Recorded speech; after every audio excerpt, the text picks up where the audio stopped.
today it's Wednesday, and we know that Wednesdays are for women, okay? It's the Let's Bloom podcast, a chilled space where not so chilled conversations happen for women by women. I am your host today, so delightfully so, Marilu, and my guest is Dr. Simone Peters. Look, she is a mom, a fellow mom. She is a activist. She is a beautiful friend. She is she's a daughter. She's a sister. She's a brown girl with a dream. Let's jump into the chat with her, and let's see where she takes us. I'm just gonna jump off by saying welcome to Let's Bloom podcast. I should say Dr. Simone, but I just want to say, I can't because you're my friend. Gala, I must say, doctor, must respect. You're a doctor in psychology. You're an activist. You know what I mean? You are fantastic when it comes to, because I read that piece where you were speaking about Bishop Lavis and male identity, and that's what you specialize in. Can you elaborate on that? Can you tell me a little bit more about the doctors? Can you tell me about Dr. Peters?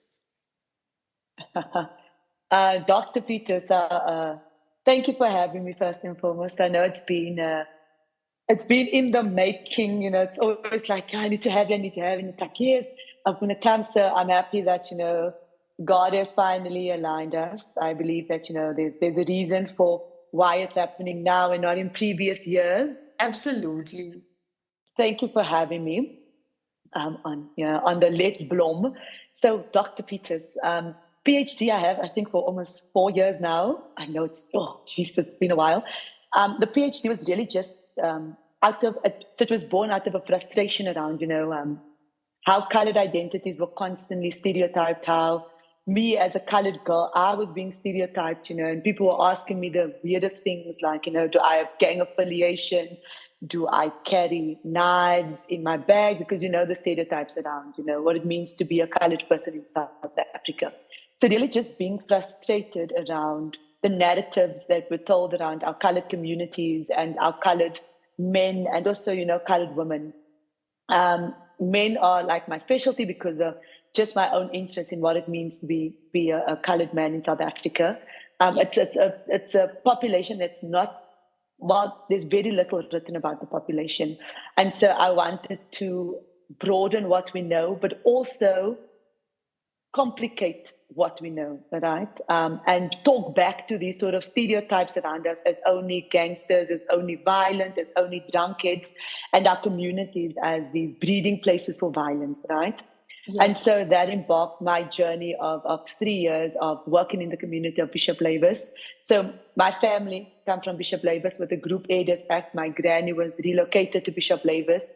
And then she brought up a family there, my mom, her brothers, her sisters, and my family still live in. So it's a community that I frequent a lot. Right. And I wanted to tell their very diverse stories.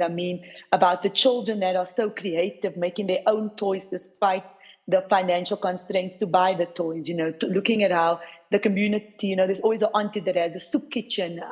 There's always this camaraderie, like I don't have my last, but auntie so-and-so is going to have all that community of, Chase, auntie, how's your granny? How's this? And I'm like, we don't read about that. We don't read about these sort of stories. All we know is like, these are breeding grounds. These people have no opportunities, and these people, that's all we know. And I'm like, we need to change that narrative because it's so much more, And so that is what my PhD was about.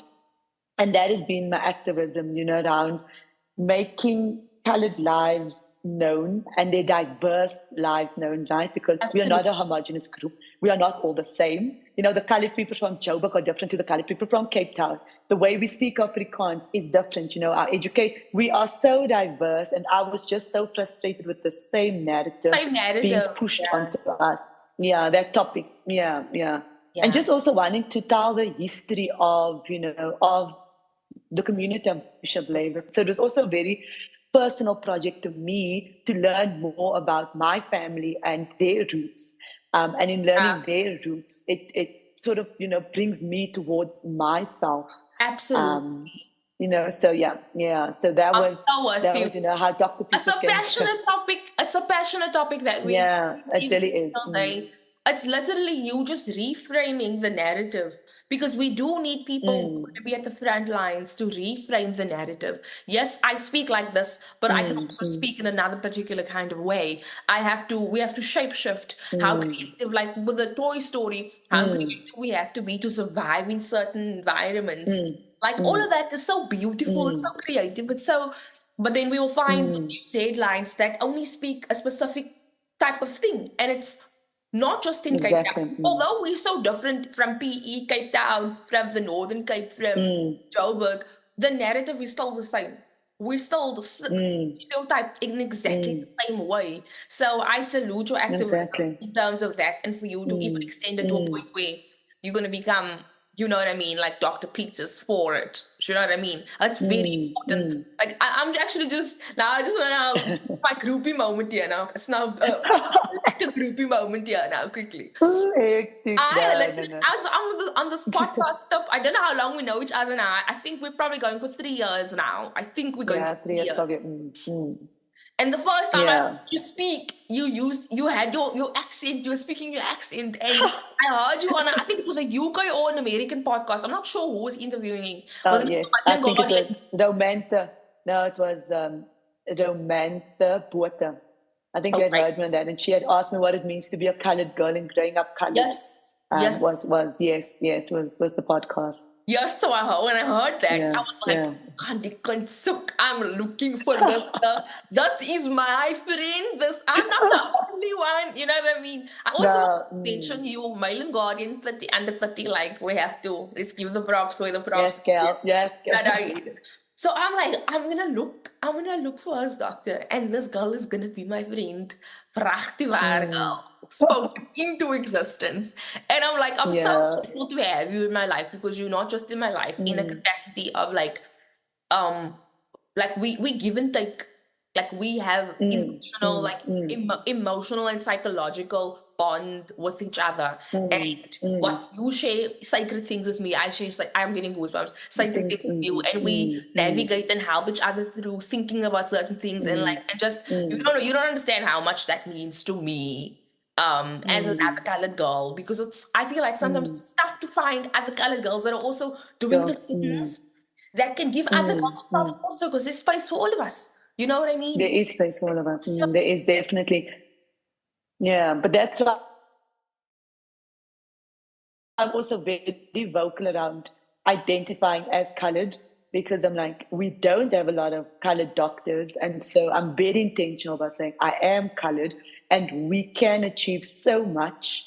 We can achieve so much if we just put in the work, because we are not the stereotype. We are not the particular narrative around colored girls. There's so much colored magic. I mean, look at you doing the most.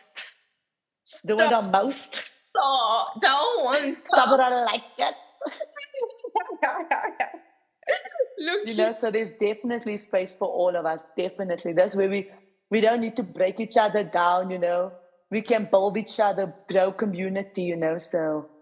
And are we also coming out like a lot of us? We're popping up. We're not gonna be more. We're gonna use our agency. We're gonna use our voices. We're gonna be seen in our fullness. And sometimes it takes a level of self-love to get to that point. Yeah. We know we identify with a life in Christ, and that is the big anchoring thing to understand that we can have a God that loves us so much. That how is it possible to not exist in our fullness in this world? So that's just like how I feel about that. I want to know. So you growing up, Bishop Lavis, did you think your life would have been the way it is right now? So with me, I was 5 when my parents divorced. So I'm originally from Kimberley.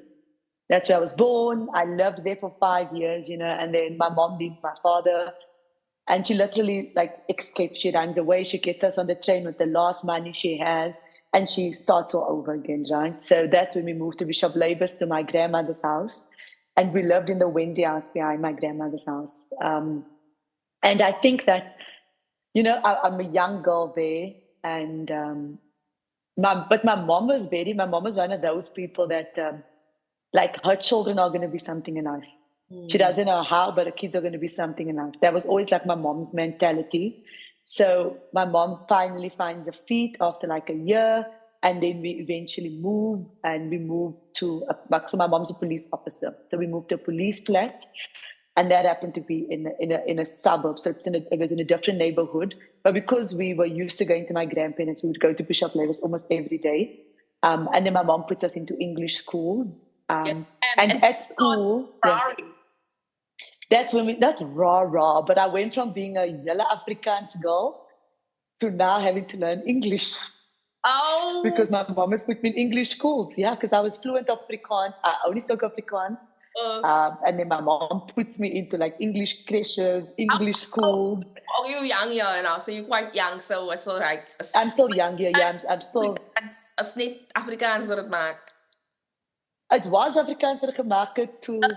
Then it was English, that not twanging, because I didn't want to ever twang, I wanted to stay like, stay to the roots. And I found my own sort of English accent, if I can call it so.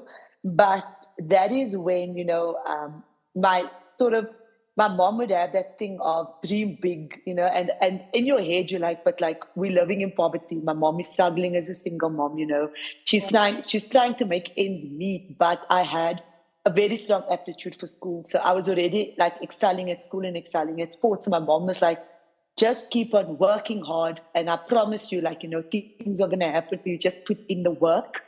But also, I also pushed myself because, that thing of, you think your dad isn't there, he abandoned you. And so I'm like, if I work hard and I put in the work, my daddy will come and he will also love me, and he will be in my life and he will want to be there, so pushing myself, to sort of get my daddy's love and approval, and it never really happening.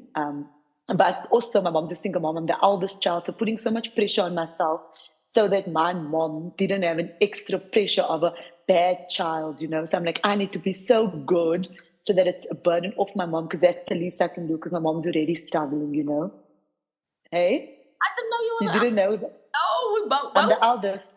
Oudste kinders. Firstborn, bruh. Yes, sometimes I hate being a firstborn because, it's a lot. It's a lot.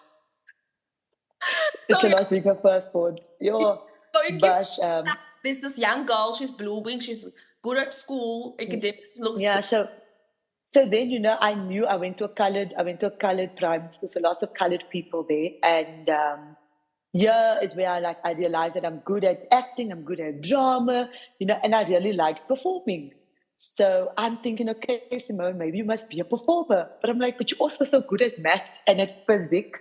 And I used to love helping people. So when we used to play and somebody had a cut, I'm like, I'm always the one picking up leaves, cleaning the cut, putting the leaf there as a plaster. So I'm like, maybe I should also be a doctor. So these are like the sort of two ideas that I have about where my life is going to go. And my mom has a dream that I need to go to this white private school. She doesn't know how she's going to pay for this school, but she's like, God put it in her heart for me to go to the school. Yeah. True as God is God, God opened a door. I got a scholarship to go to the school. And that is where, my mom, shame, she listened to that vision of God, because at this school, it was a predominantly white school. I mean, we were very few people of color. We had like one African black person, and then we were like under 15 colored people at the school. First time I'm interacting with white people now, but this is not just white people, brother. This is like a lorry door. Like, this is white people with money. When I tell you, girl, it's the first time I felt poor in my life. Like really. Like, I had to battle with, and I know in your podcast you said nobody can make you feel inferior without your consent. Not gonna lie, grade 8 was the first time I felt inferior. Yes. Like, I felt like, my family was so poor. I felt like I didn't have what it takes. Why am I even here? I don't belong. And I told my mom, take me out and put me in a colored school. Because I'm like telling my mom, I feel so poor, mommy. Like, yeah, I'm coming with peanut butter and jam, and these people are coming with ham. These people are driving like big cars. Their parents are CEOs, and just feeling like I don't have what it takes to be in this environment, right? Mm-hmm. And I will never forget what my mom said, because when I heard that Blom thing, I was like, that line has been coming up a lot, because my mom literally took me aside and she said, Simone, Nobody can make you feel inferior without your consent. She was like, you belong in that space just like the rest of those girls belong in that space. And my mom was like, God made this way for you. He will provide for you in this environment. He needs you to be here. My mom was like, you're not going to that other colored school. This is a private school. It's going to give you one of the best educations in South Africa. You are going to go home. Every day you're going to go to school and you're going to suck it up. My Yes. mom is a very she's like, I'm not taking this drama nonsense. I was like, you're going to just, my mom was like, you are pulling yourself towards yourself and you are going to go. And I appreciate my mom for that, because that 5 years of high school taught me so much resilience. It taught me what it means to be a colored girl in this world. It taught me that because, there was already the stereotypes coming, oh, hey, Simone, can you do the, what? And I'm like, I don't talk like that. Yeah. I don't communicate like that. Also, what you say, but it taught me to already start having that pride in who I am, pride in my identity, crafting this identity as a brown girl in this world, and just building this resilience, because in that 5 years, I was taught that, I'm going to be placed in places where people are going to underestimate me. People are going to think, I don't want to say nothing, but they're going to think that I can't achieve, and I'm going to have to push through. I'm going to have to put in the hard work, and that prepared me for UCT eventually, right? And because here you're hearing girls saying, I'm going to go to Stellenbosch, I'm going to go to UCT. I'm not going to lie, I never thought that I'd go to university, because my family don't go to university. I mean, they all left. My mom is the only one at the time who had a matric certificate out of all of us siblings. And all of our others had, grade 9, left at grade 9, grade 10, never really finished. Nobody went to university. It wasn't a conversation that we had in our family. So breaking that generational curse is like... Generational curse. Yeah, it was a huge moment for me, So even getting into university, because I'm hearing these girls are talking about, I'm going to go to Stellenbosch, I'm going to go to UCT, and I'm like, well, I'm doing just as good as you at school. So if you can go, I can go, And so really just broadening my mind to what's out there. And so for me, those were all pivotal moments to getting me to where I am, to getting me to do the work that I'm doing now. Yeah. Didn't think that I'd be a doctor of psychology. I really thought I was going to be a pediatrician, because there was some point where I wanted to be a pediatrician. God had other plans for me. I think God is like, you were going to be a doctor for me, but not that doctor. At the time, I didn't even know what psychologists were. I was just like, what? I got in for this. So let me see the road here. God really did like this. I just want to mention a couple of themes that you've mentioned now as we speak. You're speaking about imposter syndrome, being in spaces where you're not worthy enough to be in those spaces because you don't have what they have. And are you measuring what you're measuring that you lack? Yeah. You know what I mean? And then speaking about resources, how resources can broaden an horizon that can allow someone to dream, versus people who are in spaces where it's so constricting that there's no room for you to breathe and grow. And you're also talking breaking generational curses. If you can't see one in your space, in your immediate space, that has ever achieved anything, or not anything, but achieved more than, then it's very difficult to envision. To imagine. That's why it's important to have people close to you and people that you choose as family and friends in life that are so that you know that if it was possible for them, also like it's possible for me. It's possible. That's a big those three things that you're mentioning. It comes easy to you to say that in retrospect, but it's big deal. A lot of people that are listening, like right now, to this podcast are struggling. You know what I mean? So it's okay. That imposter space, you still belong there. Bottom line. Now, even if you haven't achieved anything that you're dreaming of, you're still capable of achieving that. Getting them. No, definitely. No. So it is. You are right, because one just speaks about this, and when you talk about it and you reflect on it, you realize how far you've actually come in the many sort of mountains that you've had to climb, right?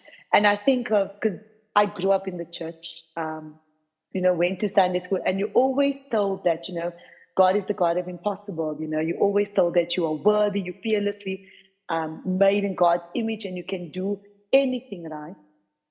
And yet, we then interact with people that make us feel less than, and we forget what God says about us, right? And what's been installed in us.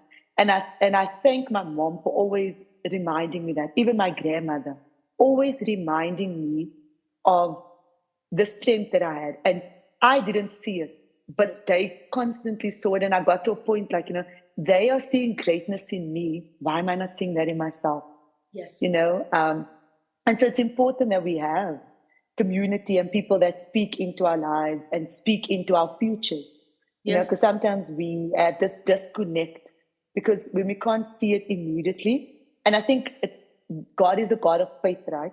It's that thing of trust me. You may not see where I'm taking you, but trust me. You're going to connect the dots when you look back. No, definitely. And I promise you, like, my journey into university was, Simone, trust me. And I was like, Lord, I don't even know what psychology is, Lord. I don't know where I'm going with it. Like, trust me. Just trust me. So it was a huge step of faith. Go and I say, faith like faith. I didn't even have money for university, bro. My mom would get these nice letters. Like these nice letters, there's no cash, we're going to have to financially exclude her. And my mom used to cry. I'm like, Mommy, we serve a loving God. Let's just keep on praying. I know if God opened the door, God's going to do something, and that's I always tell people. If God has put it on your heart to study, if God has put it on your heart to do this, don't ask how, Lord. Just move. Don't ask God, I don't have, just move. Just move. Because I've seen, I had no money, boom. Year 1, year 2, year 3 was paid for. Year 4, year 5, year 6, 7, 8 was paid for. Go. Right? Only God. And so it's important that we do these reflection moments of our lives and looking at our, Almost Bible belangrijk. Let's show us a Bible. Yeah, girl, you're taking me back to childhood. I like to be like, look at like stages and reflecting on even theme in my life. I love it. So